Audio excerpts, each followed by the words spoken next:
Nirmala ji, thank you so much for talking to PTI. It's your first interview on video for PTI, so we are very appreciative. Congratulations on this budget. Firstly, because it's your 8th straight budget, no other finance minister has done that. And secondly, it's been received very well by the people. It's been called a people's budget, almost a revolutionary budget. Thank you. Thanks for sharing your feedback. I'm just intrigued. Like I said, it's a revolutionary budget. At no point in history has the tax burden has been reduced so much in one fell swoop. What was going on in your minds, the policymakers? What was the inflection point where you said, this is necessary, this is what we need to do? Well, there are a couple of things which have been in the works for some time.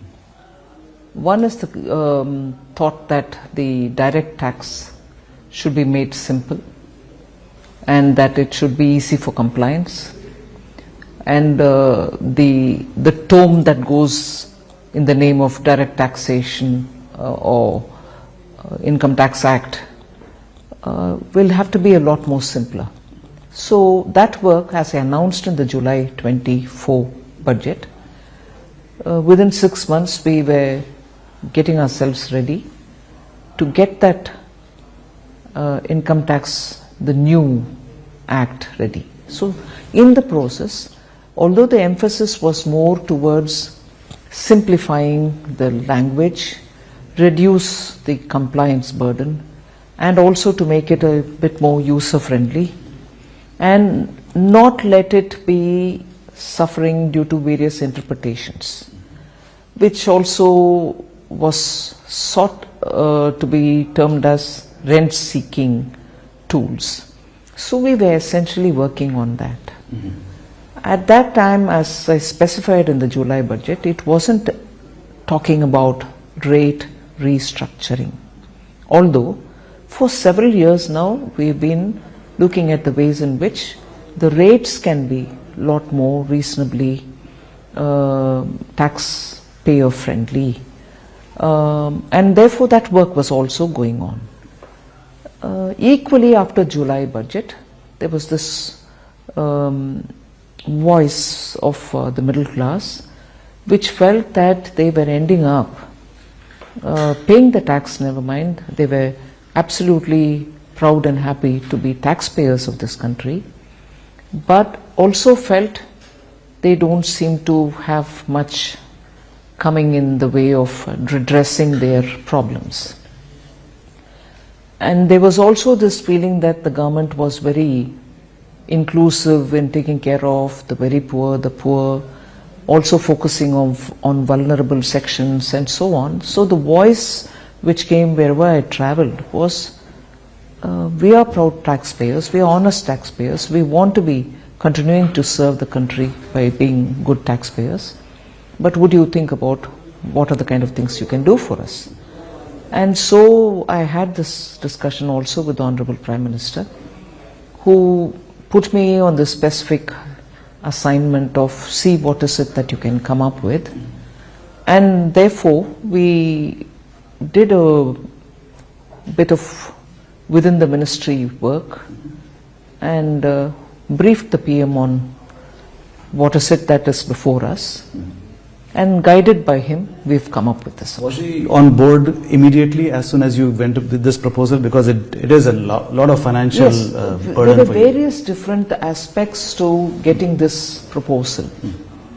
So, with the Income Tax New Act coming as a bill first to the Parliament, right, this was also in time for us to take a call on it and not wait also for the new bill to come, because intention of the bill, as was stated in the July budget, was not to talk about the rates. That was essentially a finance bill matter. Sure. I'll just push you on this a little bit more. How much did it take, how much persuasion did it take to get the Prime Minister on board? Or was it just, I know it's a lot more complicated, it's not so simple, but was he like, no, yes, let's go ahead with it? No, I think your question should be, how much did it take for me to convince the ministry the board. So it is not so much the PM. The PM was very clear that he wants to do something. Yeah. It is for the ministry to have had the comfort level and then go with the proposal. So the more work that was needed for convincing the board that efficiency in collection and honest taxpayers' voice, all this was work here in the ministry, not so much with the PM. In other words, the bureaucrats were the ones who needed to be convinced. Because they are, and they are right, because they have to be sure of revenue generation. That is their job. And therefore, it is for them also to feel sure that the field formations will be doing their job and not deny the legitimate revenues which have to be raised. Sure. So they went wrong in reminding me periodically, saying what would it mean. But ultimately everybody came around. So it is only after that that we went to the PM. Great, great. So in other words, you heard the voice of the middle class and you responded in kind. Just as Prime Minister Modi and his government has always heard the voice of people from different sectors, industry leaders. He meets them, personally interacts with them, gets the inputs. Just as he would also talk with the most deprived sections, or let's say the tribal, the particularly vulnerable tribal groups, just as Rashtrapati ji was very keen on addressing their problems, Prime Minister also listens to all sections in the northeast when he goes, or particular sections in the scheduled caste, among the scheduled caste, sitting and talking with them. So he does that. So it is a government, and I am very happy to be a part of this government, which literally hears the voice and responds. It's not just a, all right, we've heard it, we can't. That is never the case. We should find a way is the case. Yeah. Is it just the beginning, you think? Is there more to come in terms of tax reforms? It looks like I said, it's just amazing that so many people are going to benefit from it. And would the ultimate aim would be to increase the tax net? I mean, get more people Obviously. That is, with this and without this, the attempt has always been to widen the tax net so that more Indians who are in a position to come on board and pay should be brought on board. So maybe in future budgets... That attempt of widening the tax net is a continuous ongoing exercise. I'll just give you some figures. India has about 8.65 crore people in the tax net. If you include people who don't pay taxes, who file tax returns but don't pay, it comes to 10 crore. 144 crore population. It is just minuscule compared to what it should really be. So where is the gap? Why are so many people not, like you said, middle class felt that they are responsible people, they want to be honest taxpayers. Why are there so many more dishonest taxpayers? I won't say dishonest taxpayers. I think many people who are just outside of the fringe should be nudged to come in, who have never been taxpayers or who have now reached that level of income, or even those who have avoided tax will all have to be brought on. So that is certainly a task before us. We'll have to make sure that people are understanding the role of paying tax and bring them on board. It's a national duty to pay tax. Right. I mean, that's right. Can this be done? One way of doing this would be to reduce the tax rates maybe further. Haven't we done You have done that it this now? time, but... that is the first step towards the new tax bill, I would think. Yeah. Because that is what I emphasized even earlier, that we didn't wait for the new tax bill to carry this rate reduction also. Sure. This was something which we meant anyway. So we brought it on. The new regime, as I would call the tax regime, the old one with exemptions and the new one without exemptions, has certainly always shown that rates will have to be steadily brought down, and we've this time made it smoother. The tax slabs are also smoothly flowing from one to another, and the rates are also very predictably in multiples of 5.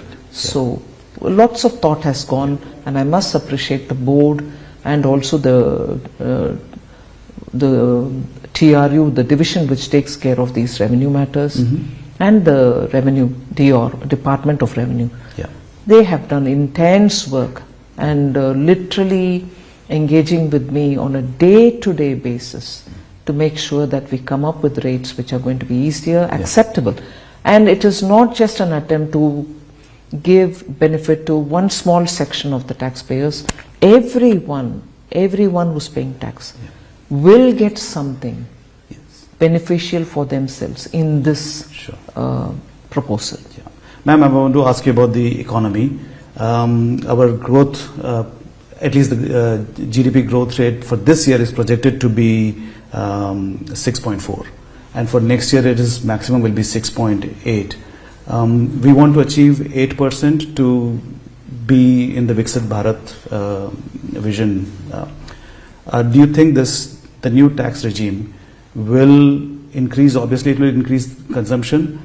How much will it help in contributing to that GDP growth? What would be the shortfall you think from this? Well, I wouldn't want to predict something, but certainly this tax proposal will make people have more money in their hands.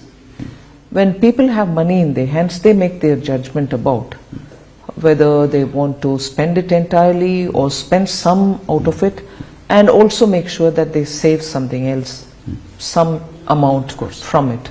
So I expect this would show both in terms of the consumption spending and also in terms of the savings, which can be through very many different instruments, but both will be influenced. But I wouldn't want to directly say this is the only way we are looking at growing up to 8%. These are steps which will have implications for the near term and the medium term future. So many other things also will have to simultaneously happen, which we are clearly indicating in the budget part A, through which I think India will open up so many more avenues for its growth trajectory, and those and their collaterals, or those and their secondary effects, will certainly ensure that we'll move towards it. Yeah, just very broadly, in addition to the increased consumption, what are the other factors that are needed to reach the 8%? As I said, there will be a lot of secondary effects from those proposals in Part A, which will themselves trigger a path towards growth. And also I think the way in which we've looked at the customs tariff rationalization, import of essential goods coming down in tariff, are all indicators towards propelling greater growth. Yeah, I mean, your revenue projections are pretty optimistic, and you are at the same time you are also sacrificing 1.3 lakh crore in personal tax exemption in this one.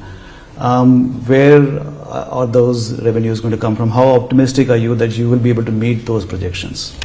I thought I was accused of always being conservative in my estimates.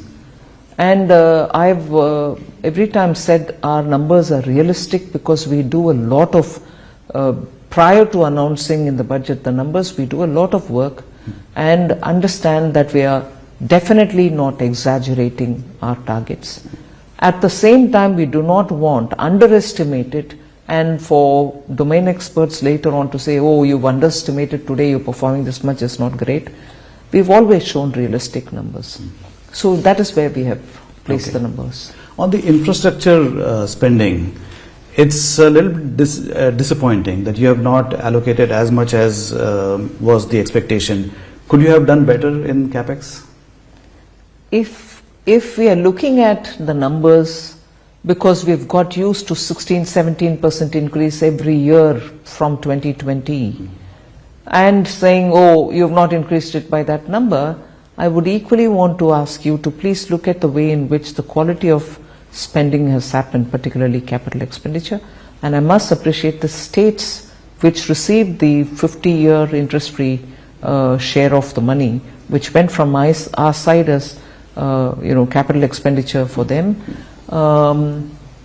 They have also shown very great interest in capital expenditure, and the quality of expenditure therefore has been very good. At the same time, last year when we touched 11.11, this year building on it, it is about 10.1 over the RE, which is far more realistic. And 1 year, 2024, has had the difficulty of elections happening. Difficulty, I say, from the point of view of capital expenditure. Right. Elections are very much a necessity and also very due democratic process. Yeah. But during that year, the election year which we've just completed, the capital expenditure did go a bit slow. Otherwise, my RE would have also been closer to the number given. You lost 4 months in the elections. And also into Q2. Right. Yeah. You mentioned states. I've got a question about states. The opposition is saying that this budget was entirely for Bihar and in an indirect way for Delhi, both of which are going to the elections, Delhi in a few days and Bihar in a few months. What do you have to say to the opposition? I think for want of criticism, they seem to be picking up. I'm sorry to be so blunt. Yeah. I've said this even last time when they alleged me of, you're announcing only for your allied partners. Andhra and Bihar are the only two you're naming. Nobody has had anything else coming. I think these are lame and lazy, quick way to look at the budget. Every state gets its share of all the central schemes, gets their due grants in aid, which are decided by the Finance Commission. Every state gets a part of the due for the expressways, the freight corridors, the railways, the airports, and some big ticket seaports, which are also getting built. Each year I don't announce them, but they are funded by us for over several years. Major port projects are never completed within 1 year. Sure. So those monies get stopped the next year, when I don't name them? No, it still goes to them. So it's all right for them to have to comment something is fine, but I'd rather want them to go through the details of it and engage constructively. Yeah. There's even an outlandish kind of a suggestion by some leaders in the South who have said that maybe they should produce more children so that they can get more, contributions from the state because they are unfairly being targeted because their population is lower compared to the northern states. Is that a valid observation at all? My response to that is, it is for the states to engage with the Finance Commission, express their concerns about the parameters based on which the tax devolution principles are laid down by each of the Finance Commissions. And if they think over a decade they've had a distinctly different paradigm happening there, it is for them to highlight to the Finance Commission. Sure. After all, Government of India takes the Finance Commission's recommendations, particularly on the core suggestions, and follows it. And to then voice concerns as though this Government of India has decided is not a healthy strategy. So you would say that this suggestion that they should produce more children is a ridiculous way to get No, I'm more. not even commenting on it, because whatever their point of view is, based on which they think the Finance Commission is coming up with allocations, it is for them to highlight to the Finance Commission, Right. whatever the principle be or whatever the factor be. Ma'am, I have one more question about states, not to do with budget, but about Delhi. We have all been talking about freebies in elections, and BJP has always been opposed to freebies, but this is happening in Delhi that everyone is offering freebies. What is your view on how do you see this? No, I strongly feel that states and states' capacity to take on such welfare measures will have to be studied before announcing any such. And I strongly believe such a homework is done by BJP ruled states, and only then do they announce it, because you take the example of any number of states which were BJP ruled, and while going to the elections they have come up with solutions, such solutions, they have been budgetarily provided for. Unlike, I'm sorry to take one or two states examples, I'm not even naming them, they gave, very big promises, and their budget today is not even able to fund those promises. You're talking about Punjab. Himachal Pradesh, Karnataka, states which have had fairly good financial fiscal situation, are also now reaching situations which they are not able to fund themselves. And if the assembly doesn't pass it, or if assembly passes because they have good majority, also will you look at intergenerational burden that they are putting on, which your current generation cannot bear, but you're passing it by borrowing money and putting it on to the next generation. People immediately also say, oh, the central government's borrowing is also, yes, during COVID we borrowed big sums. But haven't we, in the last budget, which is July budget, very clearly showed an indication that we want to bring the debt to GDP down. And in this budget, I've given a framework for it to show how by 2030, we will bring India's GDP, debt to GDP down to close to 50%, plus minus 1%. And for which we have even given a good schedule to say how that is going to happen. Also understanding the position of fiscal deficit in that context. Yeah. Ma'am, let's go to the United States. Mr. Trump, the new president, has started almost a trade war with Canada and Mexico, China as well. He's imposed tariffs. Canada has retaliated, so has Mexico. Is India worried, or should it be worried that, because Mr. Trump has called India the tariff king. He said it openly. Should we be worried? Well, more than being worried, I would think I'm not worried. I am fairly looking at India's position, India's economy, particularly when we want India to be a manufacturing hub, India's economy when we have strength in our services sector, India's indigenous capability in terms of software, artificial intelligence, and STEM-based researches which are going on in India. So I would think that India's strengths will have to be kept in mind as much as working for removing the challenges for our own sake.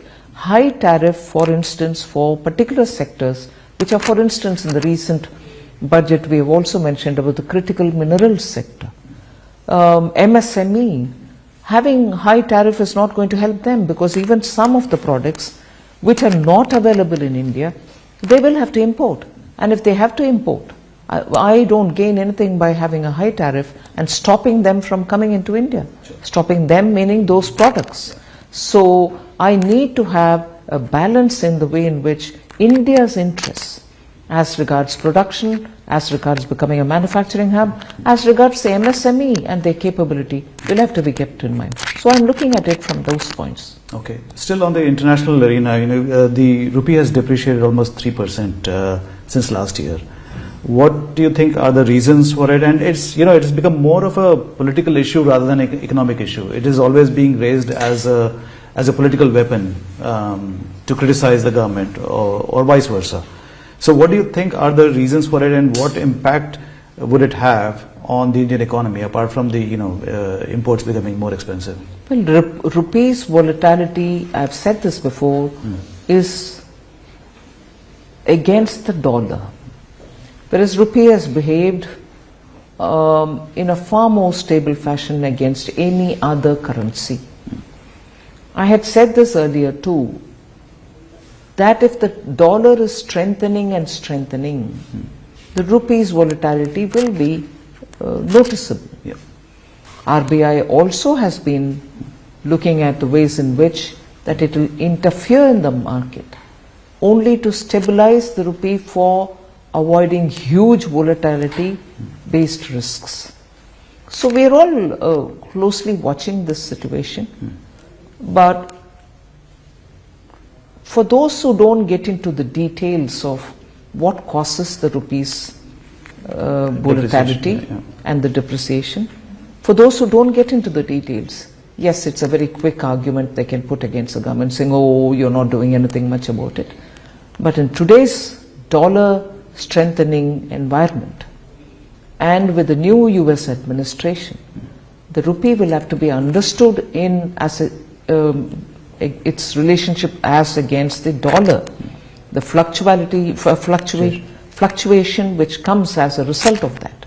So criticisms can come, but those criticisms will also have to go with a response that they should do a bit more study about it rather than quickly comment. So you're not too concerned? I'll be concerned, but I will not accept this criticism saying, oh, rupee is weakening. Our macroeconomic fundamentals are absolutely strong. Rupee wouldn't be stable against all other currencies if the fundamentals were weak. The inflation, it seems to have moderated, slowed down in recent years, but the economy also has slowed down at the same time, and there is demand for cut in interest rates. The RBI policy is going to be coming around. It's just around the corner. Do you think RBI should cut interest rates? I know it's a wrong question, but I will have to ask you this. Yeah, you may ask me this, but I will not answer it. Not even a sliver of an answer? Okay. Privatization. It seems to have taken a backseat, in the government.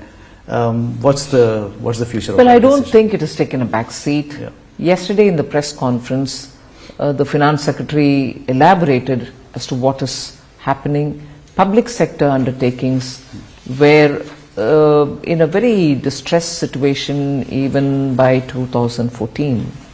Many of them had not even been attended to for a very long time. MTNL is a case in point.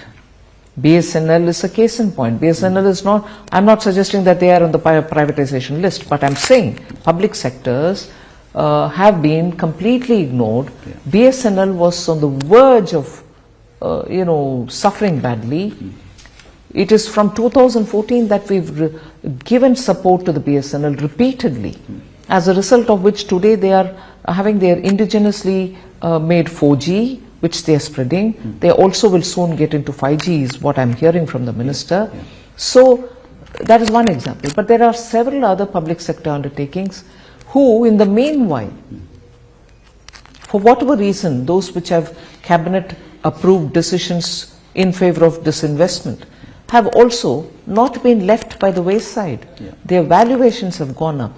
Today, those very public sector undertakings are doing extremely well because of professional management. So, it is one thing to say no disinvestment is happening, but another, please recognize how the PSUs are performing now and their valuations going up. So, the disinvestment program, I'm not saying has been kept in the wayside, but the various difficulties that we've had, whether it is COVID, second wave, then came the war, the global markets and their absorption capacities were also severely under stress. Sure. So we will continue with our disinvestment program. Ma'am, AI is going to play a huge role in our futures, in our economy as well. What plans does the government have in allocating funds for AI? I know there's a big, of course, very recently the Prime Minister, Ashwini Vaishnav, made a big statement. What do you think? Well, July budget, we had announced formation of 3 centers of excellence for AI. They have been specific areas in which we've said these centers of excellence will work towards AI in agriculture, in health and in urban cities. Yeah. Now there's one more which is now been announced for education. So AI is very well being given the support, particularly with identified areas in which we want to extensively use it. Now AI, as you know, is also something which we are encouraging towards skilling. We want people to be skilled to use AI. Yeah. So we have come up with a program earlier also, and even now in this budget, hub and spoke model in 5 different parts of the country, where it could be an MSME cluster, where we'll have a, let's say, a skilling center, where in the hub we will have overseas skilling schools which are very good. For example, if I were to say I'll get Singapore to come to one of the clusters for particular areas in which Singapore is well known for training people, skilling people, for them to come and do a master trainers center in that hub, and also have certification provided under their name. to which will be very many more ITIs attached, for whom we have made a provision even in the July budget that in those ITIs we will invest in those equipments which are so needed for training in AI. And the master trainers will then pan out to those centers and train the Yuva from different parts of the country in those particular skills. And for some years, the skilling certification will be given by the overseas training partner, so that the skilling is worth what they have had. So in different parts of the country, for different skill sets which are relevant for that particular cluster, is something which is aimed at, and that is definitely going to also include training and skilling in AI. Got it. Now, we have given a very decent fiscal consolidation roadmap. It's very encouraging, but it hasn't really enthused Moody's. The ratings are still pretty low. Do you think we have done enough to deserve a rating I upgrade? would want you to ask this question differently. We can ask him. No, I'm not asking you to ask them. I'm asking you to ask me this question differently. What would be the question? Because your emphasis seems to be the very much the way in which, oh, what more? Excuse me. We have done enough. I'm saying, even in this kind of a challenging situation, having borrowed the amounts that we borrowed during COVID, facing all the global challenges, increased questions on, let us say, container movement, global values, globalized supply chain problems, and also Red Sea problems. Despite all this, we have shown a commitment and following the commitment to the last word in as regards the fiscal deficit maintenance and the glide path that we should follow. We've not 1 year have we failed. Equally, to give a long-term perspective, we've even said that we will manage our debt in such a way that the debt to GDP ratio will be continuously followed, and that report which was submitted earlier on bringing the debt down, it was N.K. Singh committee, I think, debt coming down in relation to the GDP. We volunteered to say we'll manage our debt from the last year itself, we said that, from now, so that it will come down to the level which was recommended by that committee.